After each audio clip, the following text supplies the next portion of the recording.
कि अली शेरे खुदा शराब के एक कतरे से इतनी नफरत कर रहे हैं, फरमा रहे हैं कि अली उस शराब के कतरा जो कुएं के अंदर गिर जाए, मिट्टी से पाट दिया जाए, घास उगाए, तो अली उस घास को अपने घोड़े को भी खिलाना पसंद नहीं करेगा।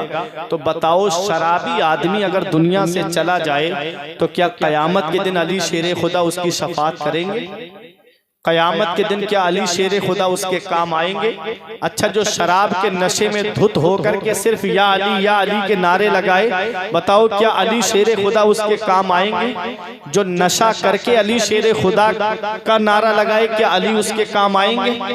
हरगिज उसके काम नहीं आएंगे। और शराबी के ताल्लुक से नबी ने कसम खा के फरमाया, कसम है उस जात की जिसके कब्जे में मोहम्मद की जान है, शराबी को तुम कब्रिस्तान में दफन करके आते हो, उसका चेहरा काबे की तरफ करके आते हो, शराबी की कब्र खोल करके देख लेना, अल्लाह ताला उसका चेहरा काबे से फेर देता है। अल्लाह अकबर, जरा सोचो तो सही।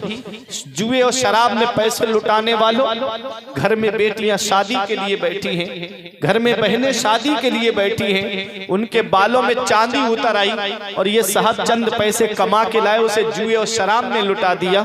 याद रखना, मेरे आका हुजूर सल्लल्लाहु अलैहि वसल्लम ने इरशाद फरमाया है, ला यदखुलुल जन्नता आक वला मन्नान वला कम्मार वला मुदमिनो खमरिन।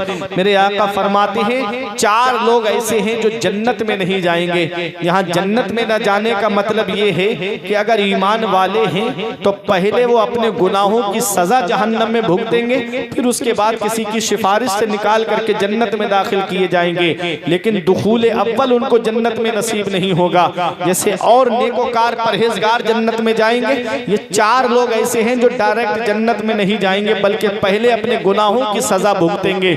मेरे आका ने फरमाया, आप जो माँ बाप को सताता है, जो माँ बाप का नाफरमान है, वो जन्नत में नहीं जाएगा।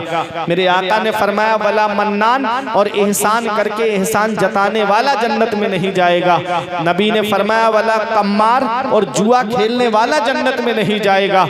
अब वो जुआ चाहे IPL में पैसे लगा करके खेलो, चाहे सट्टे में पैसे लगा करके खेलो, चाहे शतरंज में पैसे लगा करके खेलो, जुआ जुआ होता है। और शराबी जुआरी के बारे में इमाम गजाली फरमाते हैं, जुआरी जब कयामत के दिन आएगा तो उसके ये हाथ खिंजीर के खून में सने हुए होंगे।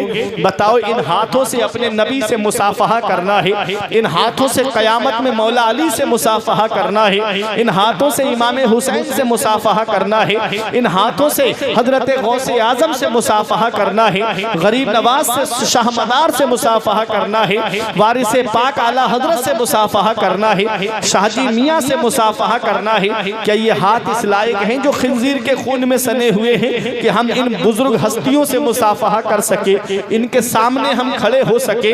आज फिल्में देख करके ये आंखें इस लायक नहीं रही, ये गाने सुन करके ये कान इस लायक नहीं रहे, हम अपने नबी के सामने कैसे खड़े होंगे? आला हजरत फरमाते, कल तो दीदार का दिन है और यहाँ आंख बेकार है, क्या होना है? हाय बिगड़ी तो कहाँ आकर नाव, ऐन मझधार है, क्या होना है? इसलिए मेरे प्यारे अजीजों, नौजवानों, मौत का कोई भरोसा नहीं, कब और किस हाल में आ जाए। अभी चंद दिनों पहले तुमने भोजीपुरा के पास की खबर नहीं पड़ी कि 7 लोग एर्टिगा से जा रहे थे, शादी में से आए और अचानक से कार का एक्सीडेंट हुआ और 7 इस दुनिया से चले गए। अभी चंद दिनों पहले की बात है। आए दिन रोड के हादसात को आप सुनते रहते हो। ये कानों में ब्लूटूथ लगा करके, कानों में ईयरफोन लगा करके गाने सुन करके रोड पे चलने वालों, जरा एक बात मुझे ये बता दो, ऐसे ऐसे कुफरिया गाने चल रहे हैं। मेरे आका फरमाते, मेरी उम्मत पे एक वक्त ऐसा आएगा कि वो सुबह को मोमिन होंगे तो शाम को काफिर हो जाएंगे, शाम को मोमिन होंगे तो सुबह को काफिर हो जाएंगे। ऐसे ऐसे कुफरिया गाने चल रहे हैं कि आदमी अगर उस पर एतकाद और यकीन रख ले तो उसका ईमान चला जाएगा, माज़अल्लाह। ऐसे ऐसे कुफरिया गाने, और मेरी कौम के नौजवान गलियों में गाने बजाते हुए फिर रहे हैं, कानों में ब्लूटूथ लगा करके गाने सुनते हुए फिर रहे हैं। जरा याद रखना प्यारे मुसलमानों, शाम को अगर गाने सुनते हुए सो गए और आंख कब्र में जाकर के खुली तो कौन है जो तुम्हारे काम आएगा? फिल्में देख करके सो गए, आंख कब्र में जाकर के खुली तो फिर कौन है जो हमारे काम आएगा? इसलिए अल्लाह तबारक व तआला की बारगाह में तौबा करके सोया करो। शाम को कलमा शरीफ पढ़ करके सोया करो, आयतुल कुर्सी पढ़ करके सोया करो। अल्लाह हादसात से भी महफूज फरमाएगा। जब घर से निकलो तो माँ बाप की दुआ लेकर के निकला करो। जब गाड़ी पे बैठो तो सफर की दुआ पढ़ करके बैठा करो। अल्लाह हादसात से तुम्हें बचा देगा। अल्लाह रोड पे होने वाले हादसों से तुम्हारी हिफाजत फरमाएगा।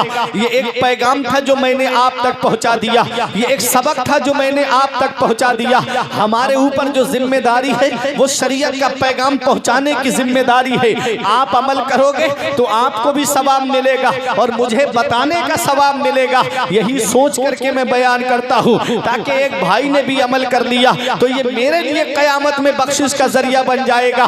मेरे नौजवानों, आज ही तौबा कर लो। ये मस्जिद के दरवाजे खुले हुए हैं, ये मस्जिद के दरवाजे आवाज दे रहे हैं। ये 50 किलो वजन जिम में जाकर के उठा लेना बहादुरी नहीं है। शाम सुबह के वक्त लिहाफ हटा देना ये सबसे बड़ी कामयाबी है। सुबह के वक्त लिहाफ हटा करके फजर के लिए मस्जिद में जमा हो जाना ये सबसे बड़ी बहादुरी की बात है।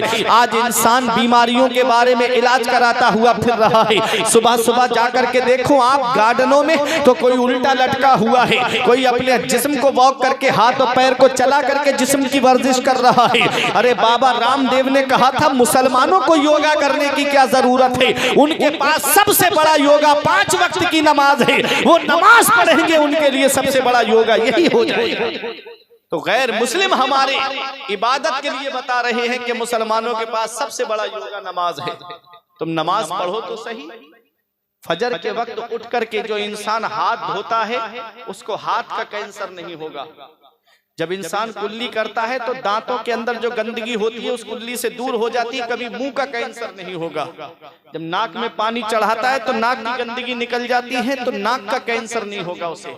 चेहरे पे चेहरा धोता है, कभी चेहरे का कैंसर नहीं होगा। हाथों को धोता है, कभी हाथों का कैंसर नहीं होगा। पैरों को धोता है तो कभी पैरों का कैंसर नहीं होगा। ये वुजू है हमारा। जहां आज इन साइंसदानों की नजर पहुंच रही है, मदीने वाले मुस्तफा ने 1450 साल पहले मुसलमानों को बता दिया था कि नमाज फर्ज है, उसके लिए वुजू फर्ज है। वुजू करोगे तो तुम्हारे जिस्म की तुमको सेहत भी नसीब होगी और तुम अल्लाह तबारक व तआला की इबादत भी तुम करोगे। तो नमाज पढ़ो, अल्लाह की इबादत करो। मौत का कोई भरोसा नहीं, मौत कब आ जाए और किस हाल में आ जाए और कब ये दुनिया छोड़ करके हमको जाना पड़ जाए। इसलिए आखिरत की तैयारी करो, आपसी इख्तिलाफात से दूर हो जाओ, अपने अकाबिर उलमा से मोहब्बत करो, हुफ्फाज से मोहब्बत करो, अपने मस्जिद के इमामों से मोहब्बत करो। क्यों? क्योंकि सोहबत स्वालिहा तुरा स्वाले कुनत, सोहबत तालिहा तुरा ताले कुनत। नेकों की सोहबत में बैठोगे तो नेक बन जाओगे, बुरों की सोहबत में बैठोगे तो बुरे बन जाओगे। सोहबत का असर होता जरूर है। गुलाब का पौधा आपने देखा होगा, उसकी मिट्टी से खुशबू आती है। एक दिन शेख सादी कहते हैं, मैंने मिट्टी से पूछा, ऐ मिट्टी तेरे अंदर गुलाब की खुशबू कैसे आने लगी? तो मिट्टी कहती है, मैं चंद दिन गुलाब के पौधे के नीचे रही, मैं गुलाब की सोहबत में रही, इसलिए मेरे अंदर से भी गुलाब की खुशबू आने लगी। नेकों के पास बैठोगे, परहेजगारों के पास बैठोगे तो अगरचे तुम नेक नहीं हो, लेकिन उन नेकों के पास बैठने की ये बरकत होगी कि अल्लाह ताला तुमको भी नेक बना देगा, तुमको भी परहेजगार बना देगा। और बुरों के पास बैठोगे, जुआरी शराबियों के पास बैठोगे, अगरचे तुम नेक सही, परहेजगार सही, लेकिन एक दिन आएगा कि लोग कह देंगे ये बुरों के पास बैठता है, ये उन्हीं में से है। इसलिए अच्छे काम करो, नेक अमल करो, मस्जिदें आबाद करो, ये जिंदगी सवारिए दिलशाद कीजिए, लम्हात जिंदगी के ना बर्बाद कीजिए। जब मकसद हयात इबादत खुदा की है, पढ़िए नमाज, मस्जिदें आबाद कीजिए। सभी के सामने एक दिन जरूर आता है, ये हुस्न फानी है लेकिन गुरूर आता है। किसी क्रीम से पाउडर से कुछ नहीं होता, नमाज पढ़ने से चेहरे पे नूर आता है। किसी क्रीम से पाउडर से कुछ नहीं होता, नमाज पढ़ने से चेहरे पे नूर आता है। परवरदिगार आलम की बारगाह में दुआ है कि मेरे कुछ अर्ज करने में सबकत लिसानी की वजह से या बतकाज़ा बशरियत कोई गलती हो गई हो तो मौला मुझे माफ़ फरमाए। अस्तगफिरुल्लाह रब्बी मिन कुल्ले ज़ंबि व अतूबु इलैहि। कलमा तैयब पढ़ने ला इलाहा इल्लल्लाहु मुहम्मदुर रसूलुल्लाह सल्लल्लाहु तआला अलैहि वसल्लम। रही कली तो फूल खिलेंगे, जिंदगी बाकी रही तो रिछोला वालों फिर मिलेंगे। अस्सलाम वालेकुम।